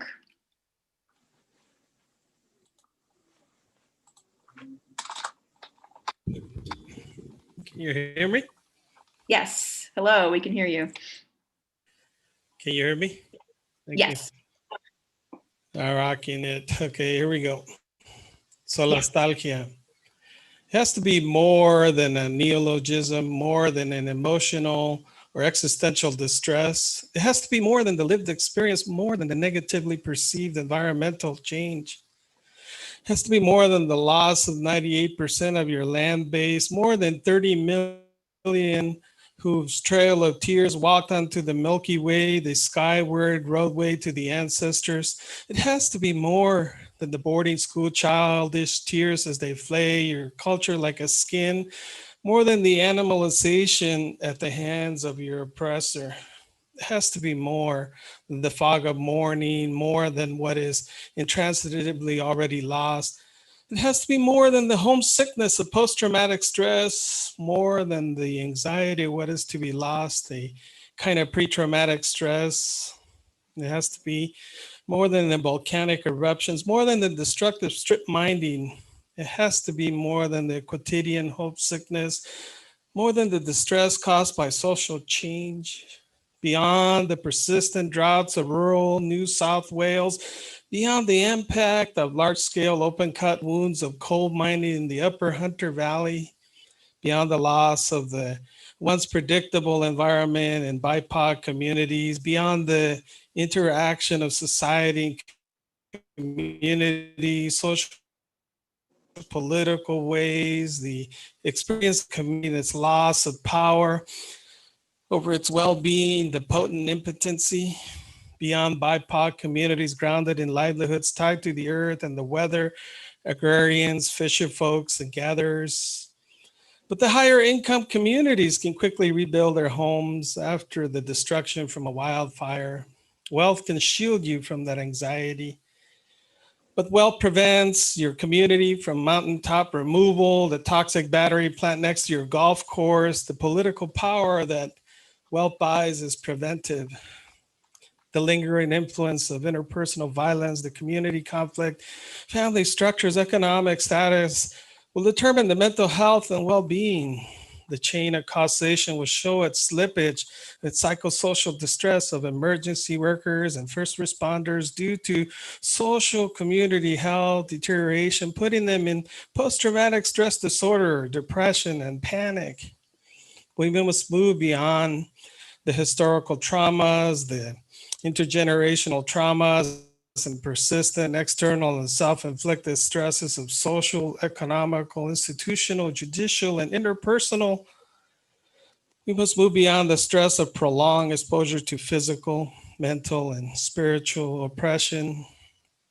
We must not suffer these epigenetic changes to our progeny and lineage. These ghosts haunting future generations who are not sure why these afflictions are affecting them in known and unknown ways. Ultimately, we are 8% originated from viruses, more bacterial cells than human cells, mycelial and evolutionary. And finally, our quorum sensing can be triggered by adjustment, the order of the earth at 5 parts per trillion.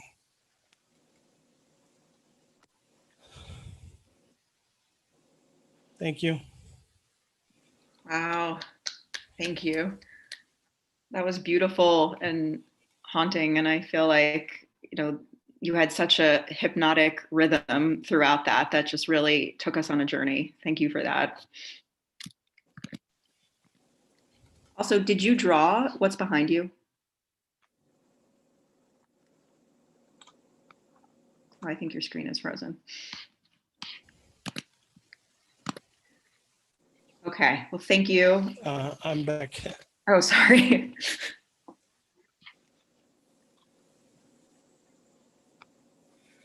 I'm back, so.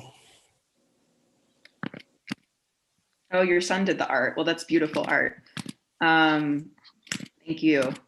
Thank you, Tez. All right. Next up, Louisa. Are you here, Louisa? Hi. Hi.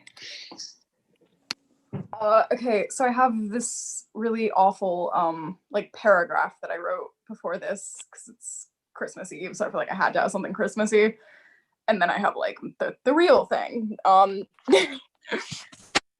So this is just I don't even know. It's called It's Christmas, I guess. Tire-stained snow, stuffed noses, icicle fingers in last year's glove, snakeskin calves, ashy Sahara desert on rounded knees. Shorter days fade into long black nights. As light is fading, so too is life. So that's that. And then I have, I've read this once before. I still don't have a title. It's kind of just a stream of consciousness. It's funny, how you can never really know someone.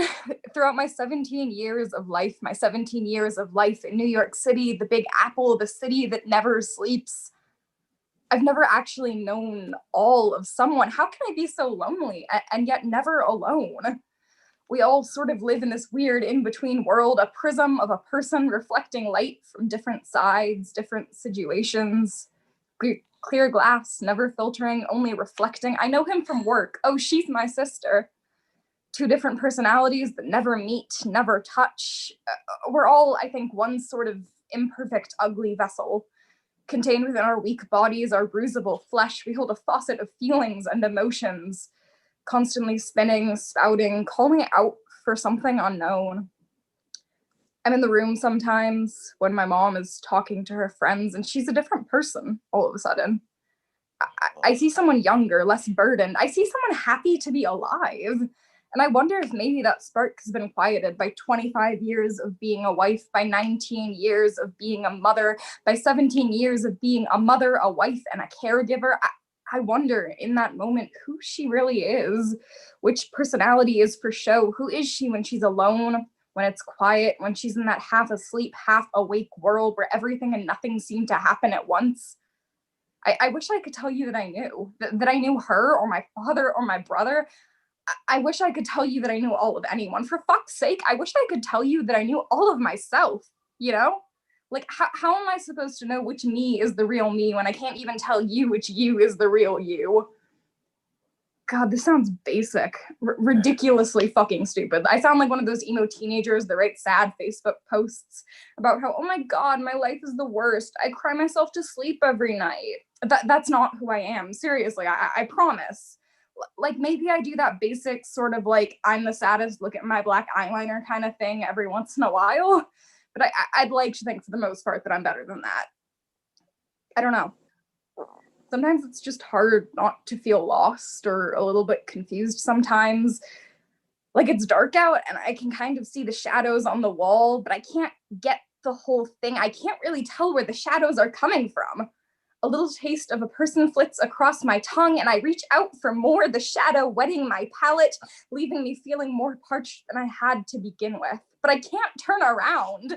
Like Plato's fucking cave, I can't turn around. But I know what I'm missing out on. I know what I'm not seeing. And I envy the cave children, never knowing that there's something more, believing that the world is between two wet cavern walls.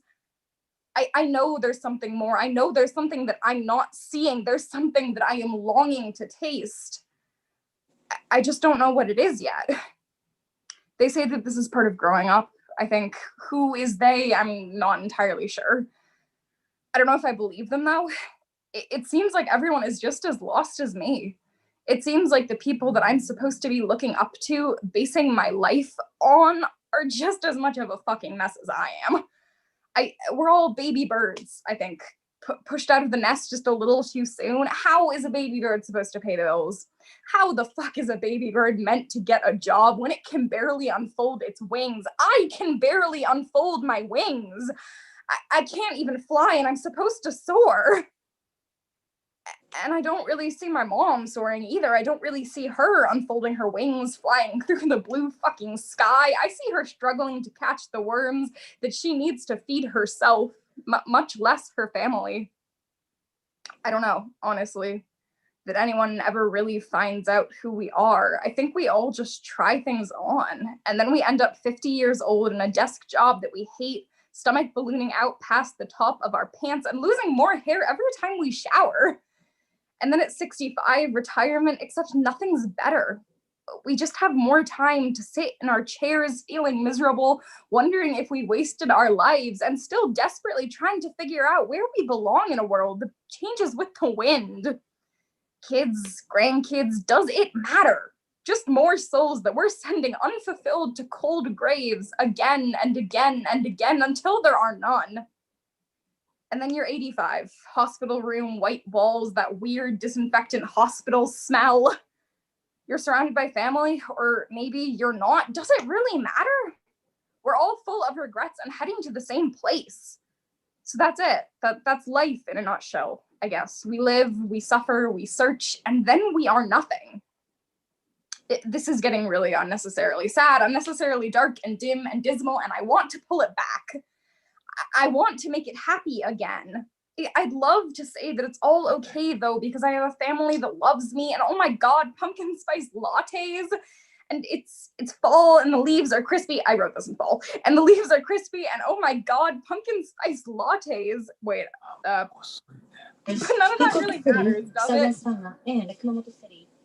None of that matters when all that's ahead of us is the darkness, and the only thing behind us is the shadows. We're all just fumbling around in a dark ocean, trying to tread water. We're just in the darkness and we're fumbling around.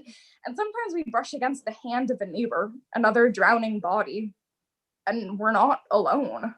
For a few fleeting minutes, we're not alone. There's a hand in ours and they're pulling us above the water and we can breathe. For one precious moment, our lungs fill with air, with lightness, but then it's over. And the darkness is back and we're back to coughing up water. You have to ask yourself why in those moments. Why do we keep searching for the hands that will save us and leave us to suffer? Fucking human nature, man. You know? As much as those ties make us suffer when they break, we'll do anything for a few moments of the together. That's that. Yes. I like how you took the theme of identity and relatability and how lonely it can feel to be a person, but yet you made it so relatable. I mean, I feel like so many of us connected with different lines in your poem, and you just gave voice to an experience that I think a lot of us share. So thank you for that. That was really beautiful. Yeah, honestly, this is like kind of stupid, but that's why I write. I write poetry because I want to sort of talk about a common human experience and make people sort of share that feeling. I mean, like I'm 17 and this is something that I want to do with my life. And I don't know, you guys are all like so inspiring with the things that you've done and the places that you've gone. And I really look up to you. Thank you. Thank you for being a part of this. All right. Shoshana 10, are you here? Matthew Brown. Okay. Monet Gray, are you still here? Yes, I am. Hi, Monet. Hi. Hi guys. I'm going to recite a poem that I wrote about maybe 3 years ago. It's based off of a true story of what happened to me around this time of the year. And this poem is called You Never Know. In 2016, I remember in December, my car wouldn't start. The key couldn't do its part as I tried to ignite the ignition with all of my strength. My heart couldn't take being stranded and abandoned. And I was being outlandish as I stood in the parking lot begging for a hand. It's hard asking someone for a boost, for a jump, for a spark. See, it was dark in that parking lot and I didn't know if I'd get help or not. I had my 3-year-old in the car and my 2-week-old sat with her. And did I mention it was December? Yes, the weather was bitter. I shivered as I stood there asking if anyone was able to lend a hand with the jumper cables. My mind was unstable. And what if the tables was turned? Would I lend a helping hand to that woman or man that needed help? Damn. So you never know who you help. You never know who you aid. You never know who you assist, uplift, or save. Ma'am, could you please help? Sir, could you please stop? See, I'm stuck in this parking lot. Look, my car won't start. Ma'am, hey, please help. Sir, please stop. I'm stuck in this parking lot. Look, my car won't start. No kidding, I asked about 5 people for help. And none could help that day. And I was waiting and debating if I should call AAA until I saw a young couple coming right at me. They didn't walk past me. They stopped and asked me if things were okay. I felt my face turn red. I said, no, I'm stuck here. My car battery is dead. Do you have jumper cables? I need a boost. I need a spark. It's so cold. It's so dark over there. My car is parked. So the guy ran to his car and the girl, she stayed with me. She comforted and consoled me. It was like she prayed with me. She made sure I was good. He came back, popped the hood, pulled out the red and black clips, and he did what he could. As we were outside waiting, they were so patient. Never rude or degrading. They weren't evasive. They used genuine help. They never thought about self. And I honestly stood there thanking them with every ounce that I felt. And this part right here is going to make your heart melt. 1 year later, in 2017, I remember in September, the first day of school. Yes, I am a teacher. I stood at the doorway, my hand extended to greet a bunch of 5-year-olds. And this one boy walked in with the biggest brown eyes and the biggest smile. And to my surprise, the same couple in the parking lot that brought me to tears was the parents of the boy that I'll be teaching that year. So you never know who you help. You never know who you aid. You never know who you assist, uplift, or save. You never know who you meet. You never know who you reach. And that situation taught me you never know who you teach. So with him, I made sure I used genuine help. I never thought about self. And every time I hugged him, I hugged his parents to express the feelings I felt. Thank you. Monet, if this was a slam, I would give that a 10. That was awesome. I love the poem. I love the story you told in it. I love how beautiful your delivery was, and the message was great. And I love that you're a teacher. So many things to love about that. Thank you. Thank you. And I'm really glad that you told me you were here and that we could get to you on the list, because that was cool. And I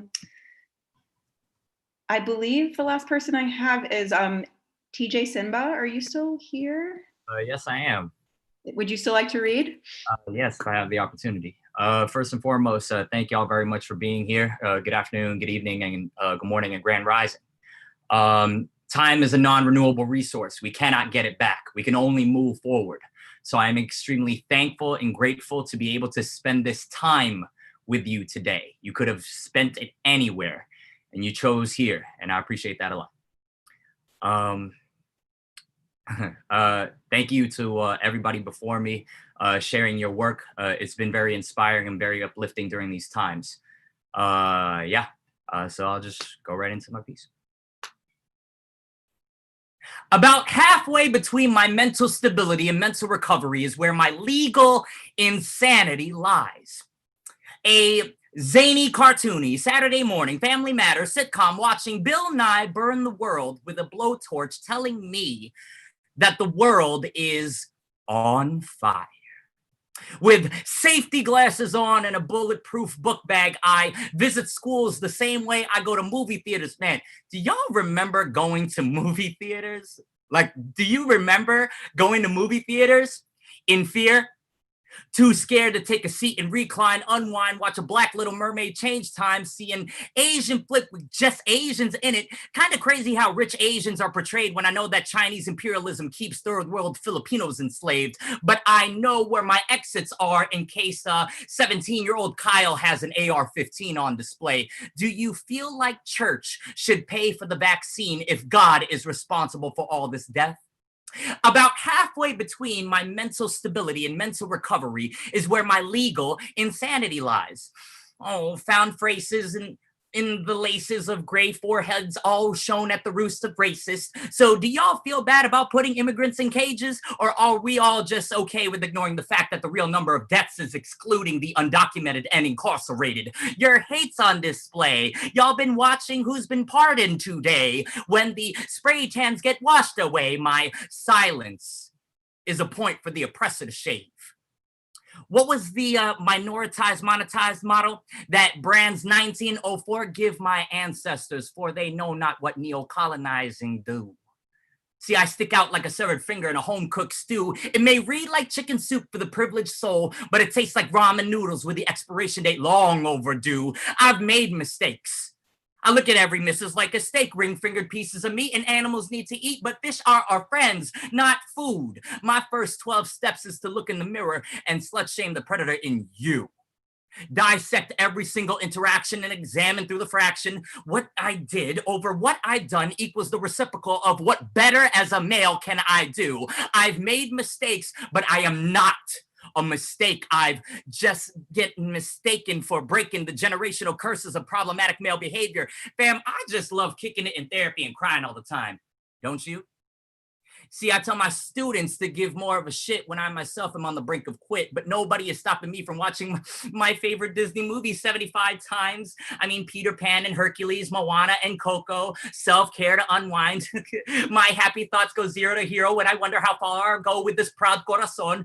Anything is great. Well, anything great is worth going through self-hate, but the debate is how much can I take when I take all these L's by myself? All I want to be is, I just want to have a chance like the rapper, but I butter spread the beef like Drake, projecting more sagas and support groups than a Lucas Storm to presume. See, I held an open mic with the suicide hotline last night, and I was in the middle of writing my last piece, but my semicolon button was stuck, and I kept asking myself, should I finish this piece? But it depends. Did the stuff I just did to myself depend these pens, these ends defriend and defend these friends that descend when we, I don't know, go away to fix ourselves because they told us to do the work? Whew, I had to watch my favorite Disney movie, Coco, again, because being my own best friend is really hard to do. You know, Day of the Dead is every day for me. Natural flavor, concentrated. I'm not driving down to a border to be someone's savior, the favor of ignorant behavior for as long as I can remember. Dementia is a beverage best served with time. A blessing when you feel the trauma through a screen slaver. I watched Incredibles too because it's incredible to show where credit's due. Woman was always more super than you. Elastigirl, flexible. I don't own a birth canal, but I wish my brain stretched it do. See, hold on, let me say that again. I don't own a birth canal, but I wish my brain would stretch like it do. Give birth to a thought that's been living in my head for 9 months, kicking and screaming, telling me, feed me, feed me, feed me. Your nightmares and dreams, keeping me up all hours of the night, wondering why the hell I can't get shit right, birthing an idea that I think will kill me, ends up having to be the best thing to happen to me. I may make mistakes, but I am not a mistake. See, about halfway between my mental stability and mental recovery is where my legal insanity lies. Where courage is just 20 seconds of unfathomable bravery. Some of the greatest things in life are on the other side of fear. I mean, you could post that hashtag for popular motivational quote here, but I just want to let you know that each and every single one of your faces that's in all of these boxes, yes, even all of you that are not showing your cameras on this Zoom, is kind of like that cat poster telling me to hang in there, you know? I mean, I'm the living embodiment of what my parents feared, the unknown, the child they can't control. I'm not responsible for the projections they see through, but I must communicate that being not okay is something really hard to do. And it's okay to say I'm not okay. And for that day to be Christmas Day. See, I'm pushing clown to the forefront because we cry enough doom scrolling. Voices are polling with the strategic planning committee in my head, and they're saying, man, that strategic plan is all good when the SROI is benefiting my hood. But hey, don't forget the siesta, okay? Sit down, kain na, okay, ha? Make sure you drink water, snack, nap, and pray, son, okay? Just pray because I pray for you. But ma, I fear for my life a lot more than I used to. Wonder if I should call my friends who've been shot at too. And I ask myself, am I ready to be the body armor for the kids at my schools? About halfway between my mental stability and mental recovery is where my legal insanity lies. Robin Williams would call that comedy. Thank you.